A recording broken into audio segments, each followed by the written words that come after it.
కాకినాడ జిల్లాలో అప్పన్నపాలెం ఏలేశ్వరం మధ్య నిర్మించిన వంతెన పూర్తిగా శిథిలావస్థకు చేరింది.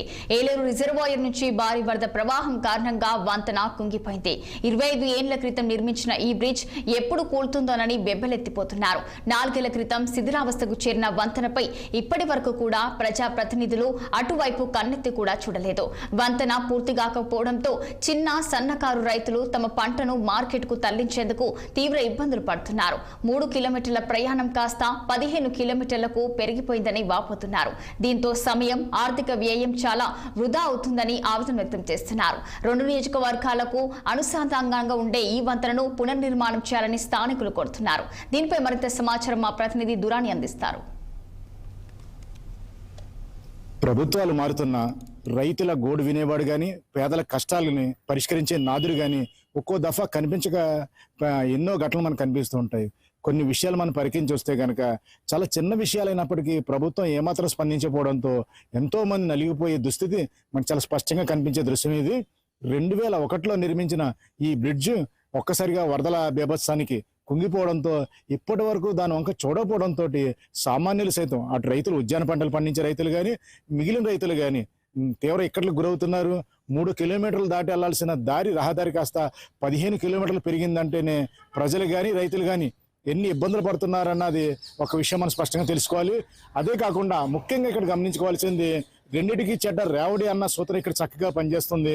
ఎందుకంటే 2 నియోజకవర్గాలు, జగ్గంపేట నియోజకవర్గం, ప్రతిపాడు నియోజకవర్గం, ఈ 2 నియోజకవర్గాలు అంటే అప్పన్నపాలెం నుంచి ఏలేశ్వరం వరకు అనుసంధానంగా ఉండే ఈ బ్రిడ్జ్ 2001లో నిర్మించారు.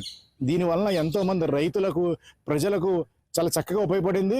అయితే కాలక్రమేణా ఒక 5 సంవత్సరాల క్రితం వచ్చిన వరదలకు, అంటే ఏలేరు రిజర్వాయర్ నుంచి గేట్లు ఎత్తి భారీగా నీరు వదలడంతో ఒక్కసారిగా నీరు, అలాగే పెద్ద పెద్ద మాన్లు కొట్టుకొచ్చి ఒక్కసారిగా ఈ పిల్లర్స్ని గుద్దుకోవడం, స్తంభాలని, దానివలన ఈ బ్రిడ్జ్ శిథిలం అయిపోయి కుంగిపోయింది. దీంతో రాకపోకలకు కానీ తీవ్ర విఘాతం ఏర్పడింది.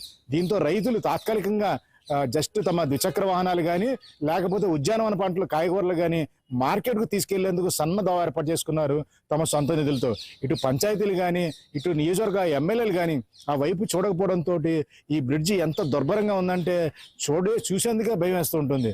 అయితే ప్రజాప్రతినిధులు కూడా తమకెందుకులని పట్టించుకోకపోవడం, ఎందుకంటే అక్కడ రైతులు కానీ మిగిలిన రాకపోకలు కానీ తక్కువగా ఉంటాయి కాబట్టి ఇంకా దాని జోలికి ఏం వెళ్తాంలే అని చెప్పి వదిలేయడం వల్లనే ఈ దుస్థితి కారణమైంది.